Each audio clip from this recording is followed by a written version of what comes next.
여러분 안녕하세요. 벌써 6월입니다. 6월에는 우리가 베드로 전후서, 오바댜 그리고 열왕기하가 다시 시작이 됩니다. 요즘 이런 생각을 해봅니다. 보통 독서라는 것을 우리가 생각을 할 때 이런 얘기를 많이 하잖아요. 작가와 독자가 시간과 공간을 초월해서 하는 대화, 이걸 독서다라는 얘기 많이 들어보셨죠. 그런데 성경을 읽으면서도 저는 이제 이런 것들이 참 많이 느껴집니다. 예를 들어서 이번에 베드로 전후서를 다시 이제 큐티를 하면서 저는 이런 생각이 들었어요. 지금 이 글을 쓰고 있는 사람이 진짜 베드로구나. 그러니까 진짜 하나님이신 예수님을 실제로 만났고 그분과 함께 생활해 보면서 그분의 기적도 보고 그 전에 그분의 그 가르침도 받았던 사람들이구나. 그냥 동화 속의 상상의 사람이 아니라 진짜 예수님을 만나고 그분과 함께 했던, 그래서 그분으로부터 하나님의 나라와 또 뭐 교회와 성도에 대한 이야기들을 뼛속까지 진짜 확신에 차서 그것을 듣고 내게 이야기를 해주고 있는 거구나라는 이런 생각이 들었습니다. 그러니까 이 성경이 더 귀하게 느껴지는 거예요. 예전에는 예수님과 그 제자들이 조금 멀게 더 느껴졌던 것 같아요. 뭐 어떻게 보면 나랑 시간상으로나 거리상으로나 거리상으로도 완전 반대편에 있고 시간상으로도 2000년 전에 살았잖아요.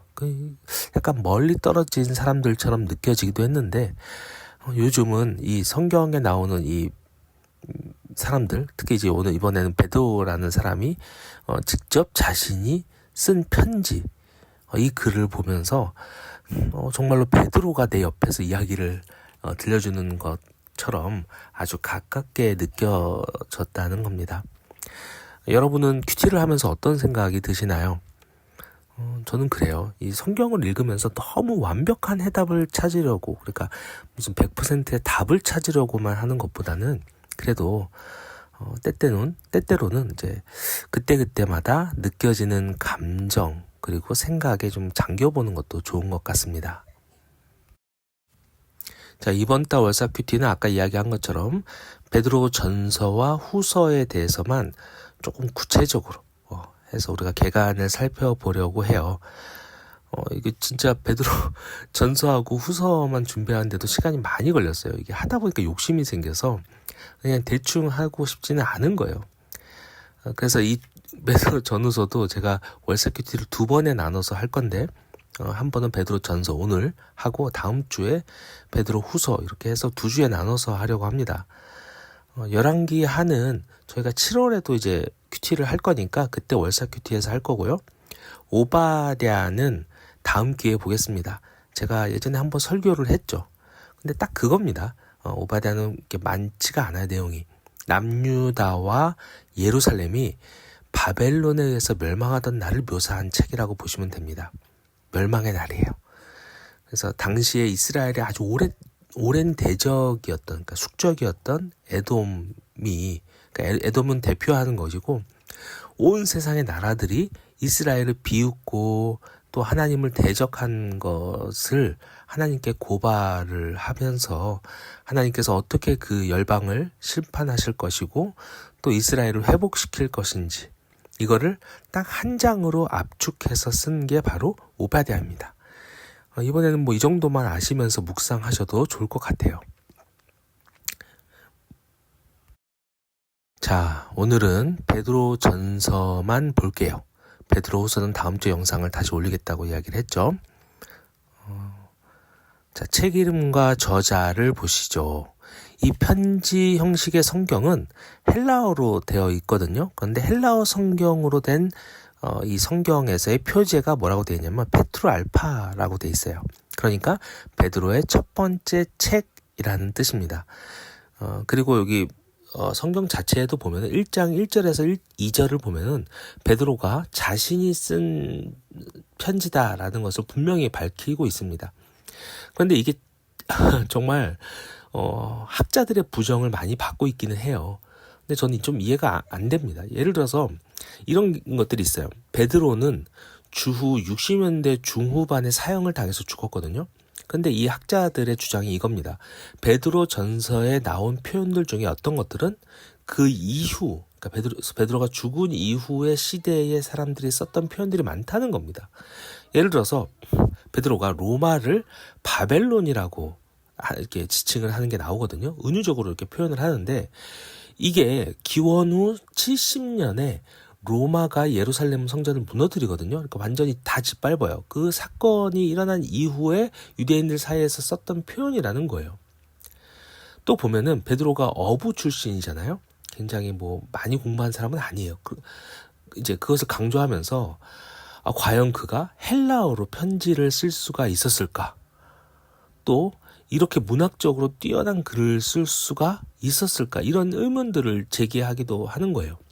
그런데 이런 의문들, 여러 가지 의문들에도 불구하고 우리는 저자를 베드로로 보는 것이 맞습니다. 아까 이야기했듯이 일단 편지 맨 앞에 베드로 자신이 썼다고 밝히고 있어요. 굳이 다른 사람이 사칭을 할 이유가 그렇게 그런 이득이 별로 있지 않을 것 같아요. 그리고 아까 전에 로마를 바벨론으로 표현한 것 같은 거, 이런 거 있잖아요. 이런 게 꼭 70년대 이후라고만 생각할 수가 없는 거예요. 그래봤자 몇 년 차인데요. 3, 4년 차인데, 당시에 쓰인 여러 작품들에서 보면은 이제 70년대 이후, 그러니까 70년 이후에 그런 표현이 나왔을 뿐이지, 그 전에 이미 그리스도인들이 로마를 바벨론이라고 은유적으로 표현하지 않았다는 증거는 없거든요. 그러니까 이미 60년대 초중반부터 로마는 이미 그리스도인들을 심하게 박해를 해왔습니다. 그러니까 그리스도인들 사이에서 이미 로마를 바벨론으로 은유적으로 표현을 했을 가능성이 크다는 겁니다.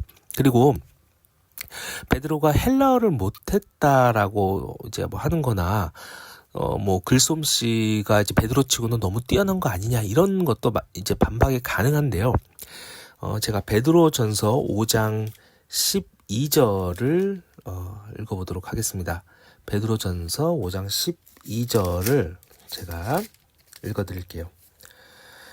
내가 신실한 형제로 아는 실루아노로 말미암아 너희에게 간단히 써서 권하고 이것이 하나님의 참된 은혜임을 증언하노니 너희는 이 은혜에 굳게 서라.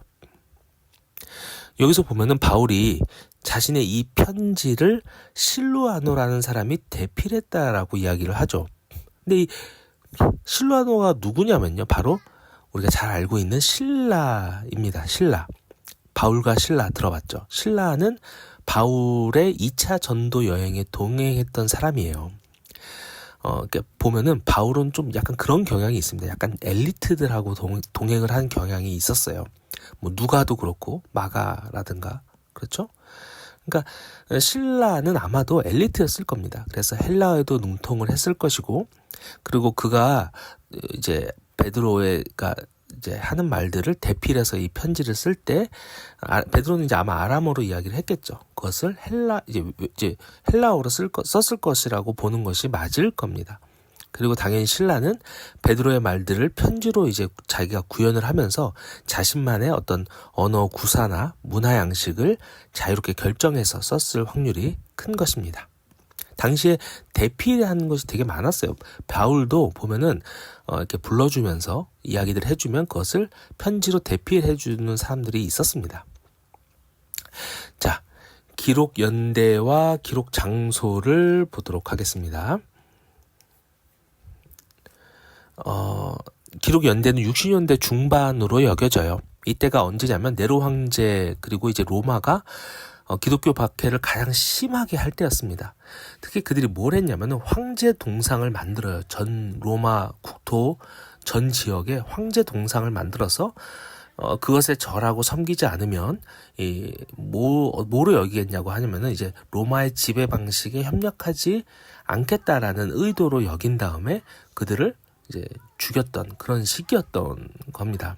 그래서 로마인들뿐만 아니라 그 지역 주민들에게도 일반 사람들에게도 그리스도인들은 눈의 가시와 같았어요. 왜냐하면 그리스도인들이 거기다 절을 안 하니까 지역 주민들까지도 다 손해를 보는 거예요. 같이 로마인들의 압력을 받아야 됐기 때문입니다. 그래서 이렇게 말 못할 정도로 심한 박해를 받고 있는 와중에 베드로가 로마에서 이 편지를 쓰는 겁니다. 이게 정확하게 로마의 감옥에서 쓴 건지 아니면 로마에 있는 어떤 로마 교회에서 쓴 건지는 불분명합니다.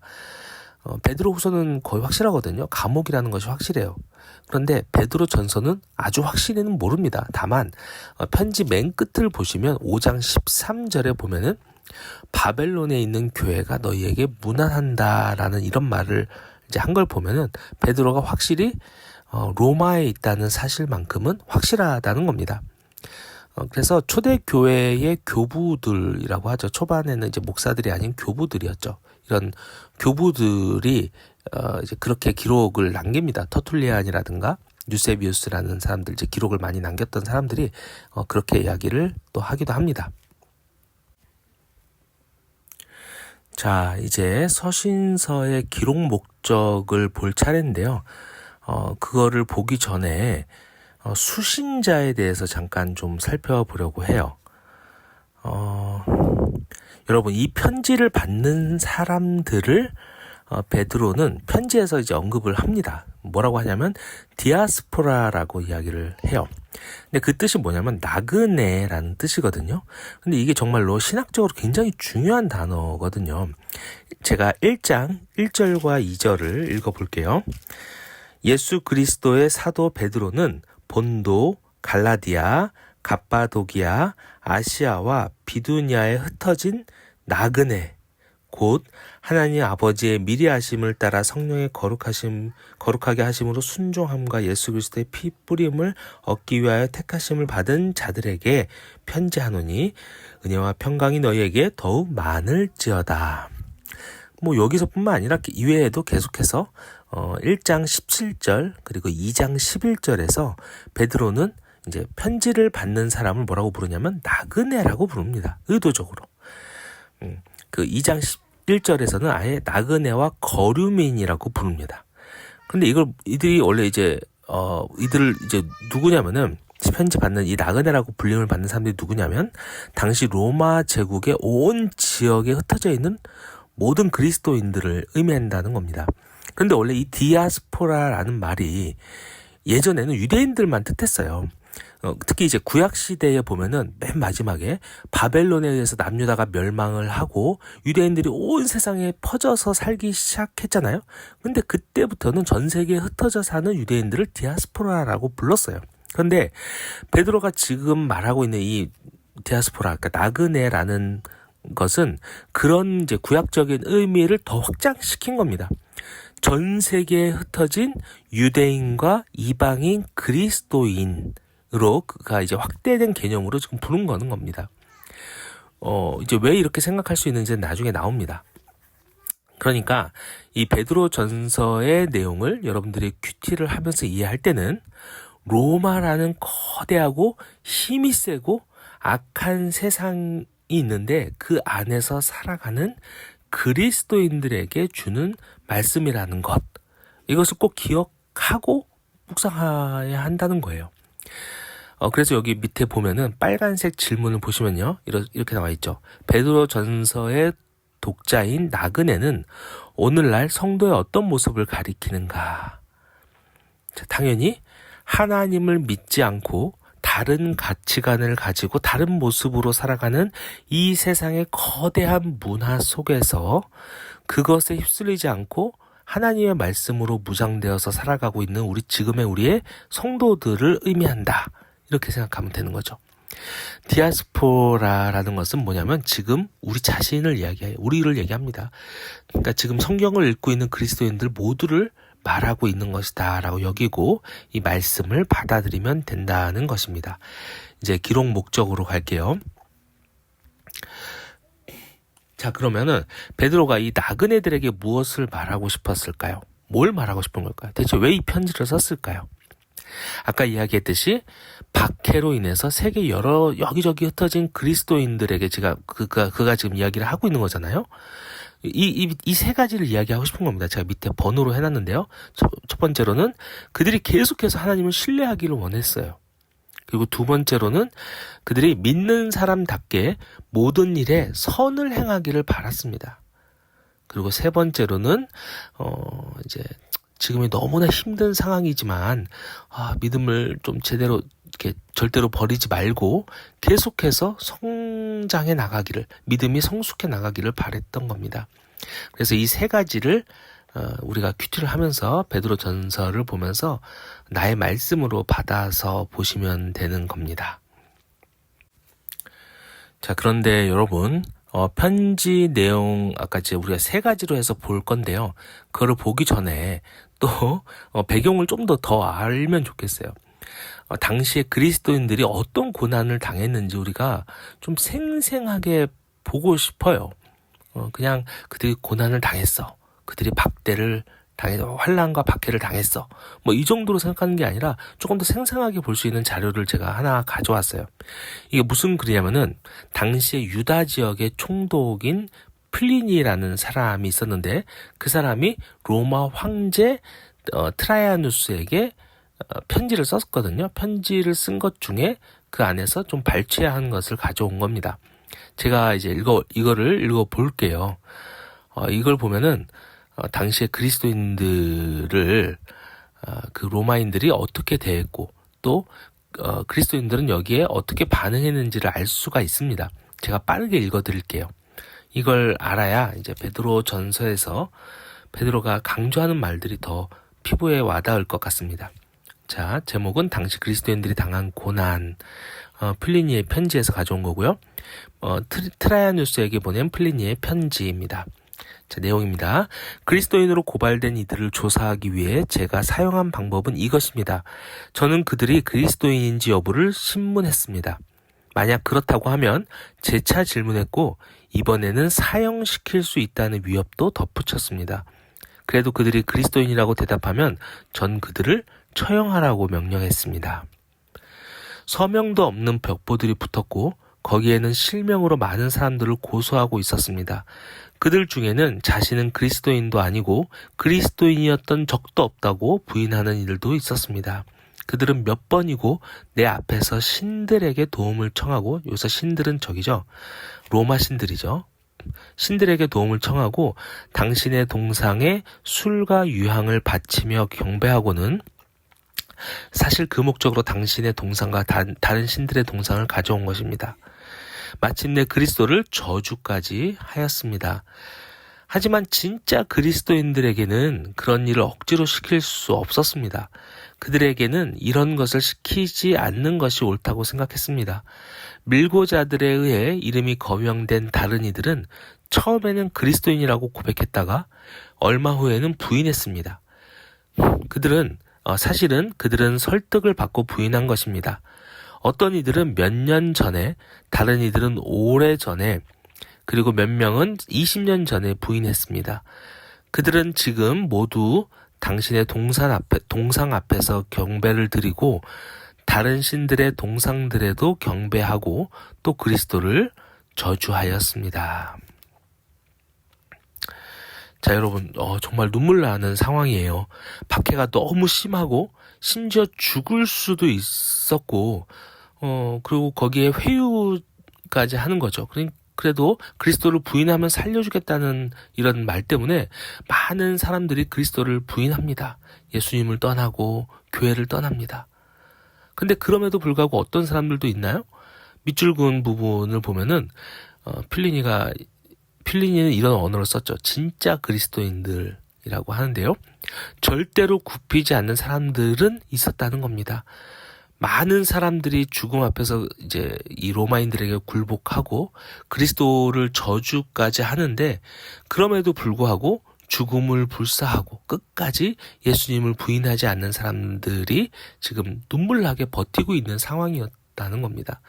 많은 사람들이 다 떠나가고 정말 끝까지 남아있는 사람들은 언제 죽을지 모르는 상황에서 이제 그런 상황에 처한 상황이에요. 이거는 지금 좀 더 순한 버전이에요. 왜냐면 베드로 전서가 쓰였던 시기는 이런 핍박이 훨씬 더 극에 달했던 시대였거든요. 네로 황제 시대였거든요. 그러니까 네로 황제가 뭐로 유명합니까? 로마의 불을 다 지른 다음에 기독교인들이 했다. 이렇게 거짓말을 해가지고 사람들이 이제 모두가 기독교인들만 보면은 죽이려고 했던 그런 시대였거든요. 여러분 정말 이런 삶을 견뎌낼 수가 있을까요? 여러분들은 정말로 죽음과 미움을 견뎌내면서 그러면서까지 신앙을 지켜나갈 수가 있나요? 우리는 정말로 심각하게 생각해 봐야 돼요. 내 신앙이 진짜인지 가짜인지. 아마 고난과 핍박 속에서 우리의 진짜 신앙이 드러나겠죠. 어쨌든 이런 상황에서 지금 베드로가 3가지를 전 세계 그리스도인들에게 아주 강조하면서 단단히 일러주는 겁니다. 자, 서신의 메시지들 중에 첫 번째 것은 뭐냐면 적대적인 환경에서 그리스도인으로 살아간다는 것이 무엇이냐는 겁니다. 대체 그리스도인으로 살아가는 게 도대체 뭘까? 베드로는 지금 이렇게 좀 적대적이고 위험한 환경에서도 제발 그리스도인으로서의 삶을 포기하지 말라라고 간곡하게 부탁을 합니다. 베드로는 그들이 처한 고난의 현실을 알고 있었어요. 그런데 하지만 그는 그것 때문에 그들이 놀라거나 또 두려워해서는 안 된다고 합니다. 4장 12절을 읽어볼게요. 4장 12절을 제가 읽어보겠습니다. 사랑하는 자들아, 너희를 연단하려고 오는 불시험을 이상한 일 당하는 것 같이 이상히 여기지 말고 13절까지 볼게요. 오히려 너희가 그리스도의 고난에 참여하는 것으로 즐거워하라. 이는 그의 영광을 나타내실 때에 너희로 즐거워하고 기뻐하게 하려 함이라. 그러니까 이상히 여기지 말라는 겁니다. 그들에게 고난이 오는 것이 당연하다는 거예요. 그리고 베드로는 그리스도인들이 이 세상에서 스스로를 어떻게 여겨야 되는지 또 스스로를 무엇이라고 생각해야 하는지를 알려주고 있는 거예요. 우리가 정말 잘 알고 있는 이제 구절인데요. 어렸을 때부터 많이 외웠던 구절인데 2장 9절을 제가 읽어볼게요. 그러나 너희는 택하신 족속이요 왕같은 제사장들이요 거룩한 나라요 그의 소유가 된 백성이니 이는 너희를 어두운 데서 불러내어 그의 기이한 빛에 들어가게 하신 이의 아름다운 덕을 선포하게 하려 하심이라. 여러분, 이거 베드로가 갑자기 그러니까 무에서 유를 이야기하는 게 아니에요. 이건 뭐냐면 지금 구약에 다 나와 있는 내용입니다. 구약의 이스라엘 백성들은 하나님의 백성으로서 다음과 같은 역할들을 할 것을 하나님으로부터 요구를 받아왔어요. 그러니까 그들은 하나님의 택하신 족속이었죠. 신명기에 나와 있어요. 제가 구절들 다 써놨는데 한 번씩 꼭 좀 찾아보시기 바랍니다. 그런데 지금 하나님의 택하신 족속은 누구라는 겁니까? 예전에는 그냥 유대인들이었는데 지금은 뭐예요? 온 세상에 흩어져서 고난받고 있는 그리스도인들, 지금 미움받고 있는 이 성도들이 바로 하나님의 택하신 족속들이라는 겁니다.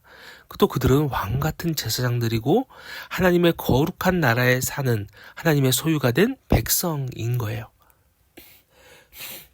지금 온 세상이 그들을 지금 미워하고 때리고 죽이고 있지만 걱정하지 말아야 되는 이유는 바로 그들의 정체성에 있다는 겁니다. 하나님의 백성이라는 정체성을 가진 그들에게는 뭐가 있냐면 산 소망이 있다는 겁니다. 1장 3절을 읽어볼게요. 우리 주 예수 그리스도의 아버지 하나님을 찬송하리로다. 그의 많으신 긍휼대로 예수 그리스도를 죽은 자 가운데서 부활하게 하심으로 말미암아 우리를 거듭나게 하사 산 소망이 있게 하시며. 찬양도 있죠. 주 예수 나의 산 소망. 레이지파 찬양인데 아시나요? 어쨌든 이 산 소망이라는 것은 어디로부터 나오는 건가요? 방금 제가 노래로도 했죠. 바로 죽은 자 가운데서 부활하신 예수 그리스도에서 오는 거예요.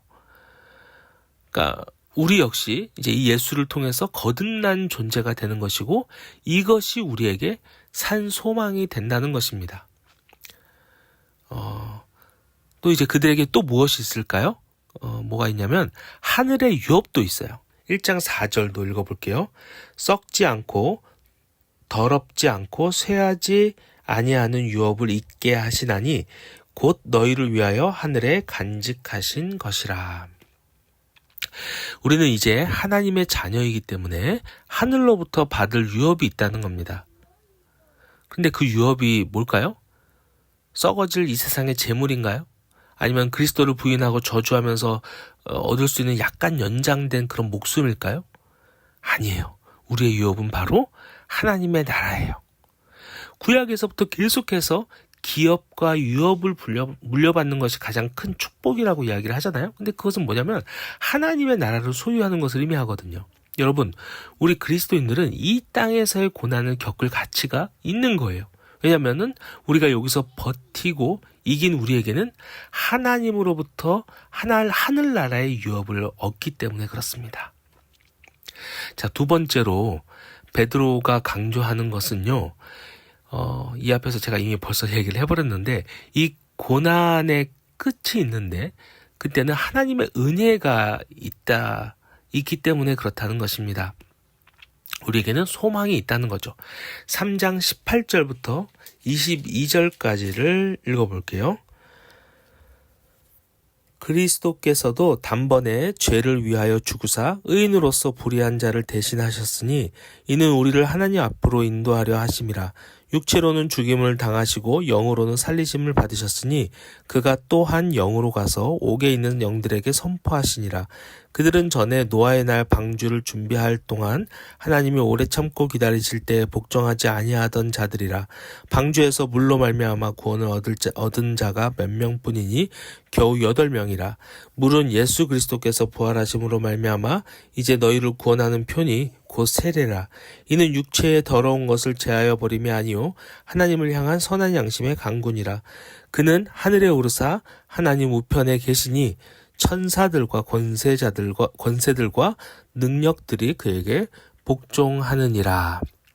앞에도 되게 여러 가지 말이 있는데 거의 뒤에 부분을 보시면 될 것 같아요. 예수님은 하늘에 오르셨고 이제 천사들과 권세자들이 그 앞에서 복종을 하는 거죠. 예수 그리스도가 승리하셨다는 겁니다. 이제 그를 따르는 우리에게는 무엇만이 있는 거예요? 승리만이 있는 겁니다. 요 앞에 보시면 방주에 오르기만 하면 구원을 준다는 것을 우리가 알 수 있어요. 그러니까 구원을 주겠다고 말씀을 하셨죠. 그리고 그것을 믿은 8명만이 구원을 얻은 것처럼 우리가 구원과 영원한 승리에 대한 약속을 믿어야 한다는 것입니다. 베드로는 우리가 겪는 이 고난에 대해서 그것을 피하는 방법을 알려주는 것은 아닙니다. 이렇게 해서 피할 수 있다. 하나님의 품에 피해야 된다. 근데 그런 건 아니고요. 이 고난을 견딜 힘과 또 그 이유를 우리에게 주는 겁니다. 베드로는 오히려 이 적대적인 세상에서 그리스도를 믿음으로써 받는 고난을 기뻐하라라고 합니다. 사실 베드로뿐만 아니라 바울의 서신들은 봐도 그래요. 대표적으로 빌립보서 같은 것들이 있죠. 바울 역시 보면은 늘 성도들에게 기뻐하라라고 합니다. 왜요? 왜 이 고난 속에서 우리가 기뻐해야 되는 거예요? 왜요? 그리스도가 이루신 그 승리가 우리 거라는 거예요. 우리에게는 승리만이 있을 뿐이라는 거예요. 그리고 하늘로부터 받을 하늘의 유업이 있기 때문이라는 것입니다. 자, 마지막으로 세 번째로 베드로는 하나님의 집과 하나님의 백성에 대해서 이야기를 했는데 이제 그들에게 거할 곳이 있다라는 것을 이야기를 한 겁니다. 그러니까 그들은 나그네라고 했잖아요. 나그네면은 지금 그러니까 거주할 곳이 없어야 되는데 거류할 곳이 지금 없는 게 아니라 이제는 그들이 하나님의 집에 거한다라고 이야기를 합니다. 특히 이제 2장 5절을 보시면 여기 2장 5절과 4장 17절이 나와 있는데요. 2장 5절을 보시면 제가 바로 얼마 전에 야외 예배 때 설교한 구절이었죠. 보면 그때 이제 이야기를 했는데 하나님께서는 자신의 집, 그러니까 교회죠. 교회. 하나님의 집은 교회입니다. 교회를 우리를 통해서 세우신다는 겁니다. 우리가 거할 처소가 교회인데 그 교회를 산 돌들인 우리 그리스도인들이 모퉁이 돌 대신 예수님을 중심으로 이 교회를 세워나간다는 겁니다. 그리고 이렇게 교회로 모인 우리는 이 교회 안에서 하나님이 하나님의 백성들에게 주신 명령을 함께 지켜나가야 하는 거예요. 그 명령이 뭐냐면 여기 밑에 레위기에 정말 많이 나와 있죠. 구약에 정말 많이 나와 있어요. 신명기에도 나와 있고요. 내가 거룩하니 너희도 거룩할지어다. 이게 하나님의 백성을 향한 하나님의 단 한 가지 명령인 거죠. 그러니까 우리가 알 수가 있는 겁니다. 사회에서는 우리는 아마도 별로 그렇게 뭐라고 할까요? 아무것도 아닌 존재들일지도 몰라요. 기독교인이라고 오히려 손가락질을 받을 수도 있습니다. 하지만 세상에서 나그네인 우리는 동시에 하나님의 집에서 살아가는 존재예요. 그리고 이 하나님이 보면은 세상의 돌이나 세상의 건물로서가 아니라 성도들이라는 돌로 교회를 지어나가기를 원하신 거예요. 하나님의 집을 지어나가기를 원하신 겁니다. 그래서 우리는 돌인 거죠. 우리는 예수를 중심으로 모여서 함께 교회를 세워나가며 거룩함을 잃지 말아야 한다는 것입니다. 이게 바로 바울이 당시에 성도들에게 강조를 했던 것이고 오늘날 우리 성도들을 향한 메시지이기도 한 거예요. 그러니까 악한 세상에서 살아남기, 그것을 위해서 정말 중요한 세 번째는 뭐라는 거예요? 우리가 함께 공동체로서 연합하여 교회를 이루어 하나님의 거룩함을 이루며 살아가야 하는 것. 이것이 바로 우리가 이 악한 세상에서 살아가는 우리 그리스도인들의 모습이어야 한다는 것입니다. 자, 여러분 이렇게 베드로 전서를 다 했는데요. 베드로 전서를 이제 읽고 묵상을 하시면서 무엇보다도 좀 이런 걸 좀 깨달았으면 좋겠어요. 이 세상이 기본적으로 악하다는 것을 깨달았으면 좋겠습니다. 그래서 세상의 조롱과 우리를 향한 손가락질은 악한 세상이 선한 하나님을 믿는 우리를 향한 당연한 것이라는 것을, 그러니까 성경에 이미 예고된 것이라는 것을 잊지 마시기 바랍니다. 우리가 선하다는 게 아니라 우리가 믿는, 우리가 함께 거하는 하나님의 나라, 하나님이 선하시다는 것이죠. 그래서 믿는 자로서 오히려 우리가 세상 사람들보다 잘 살지 못하고 힘들게 살 수도 있다는 것도 기억하시기 바랍니다. 많은 사람들이 이걸 견디지 못해요. 그래서 기독교를 버리는 거거든요. 예수를 믿어봤자 내 생활이 더 넉넉해지는 것도 아니잖아. 교회 다니는 사람들이 더 악한 것 같아. 이렇게 우리에게 이야기를 하면서 그들은 믿음을 포기하기를, 본인들도 믿음을 포기하고 우리에게도 믿음을 포기하기를 요청하는 거예요. 근데 여러분, 우리의 정체성을 버리지 말아야 됩니다. 우리는 하나님의 택하신 족속, 왕 같은 제사장, 거룩한 나라, 그의 소유된 백성이에요. 우리에게는 예수 그리스도로 인해서 산 소망이 있고 하늘의 유업이 있어요. 영원한 승리가 우리를 기다리고 있는 겁니다. 베드로 전서를 읽으면서 저나 여러분들이나 우리 모두가 다시 한번 하나님의 백성으로서, 그러니까 이 땅을 살아가는, 하지만 동시에 하나님의 나라를 세워가고 살아가는 하나님의 백성으로서 살아가기를 다시 한번 다짐하는 시간들이 되기를 바랍니다. 같이 기도하는 시간을 갖겠습니다. 자, 먼저 6월 한 달 동안 큐티를 통해서 개인 경건 생활 열심히 하게 달라고 기도해 주시고요. 두 번째로는 이 세상을 살아가는 나그네로서 우리가 나그네로서 살아간다는 것을 깨닫고 이 땅에 소망을 두는 것이 아니라 하나님이 약속하신 영원히 썩어 없어지지 않을 하늘의 유업에 궁극적인 우리의 소망을 두게 하여 주옵소서. 기도해 주시기 바랍니다. 마지막으로 악한 이 세상에서 거룩한 제사장으로서 구별되어 살아가기를 원하시는 하나님의 말씀에 따라서 세상의 빛과 소금으로서의 역할을 감당하는 그리스도인이 되게 해달라고 기도해 주시기 바랍니다. 이 세 가지 기도 제목 가지고 우리 함께 기도하겠습니다.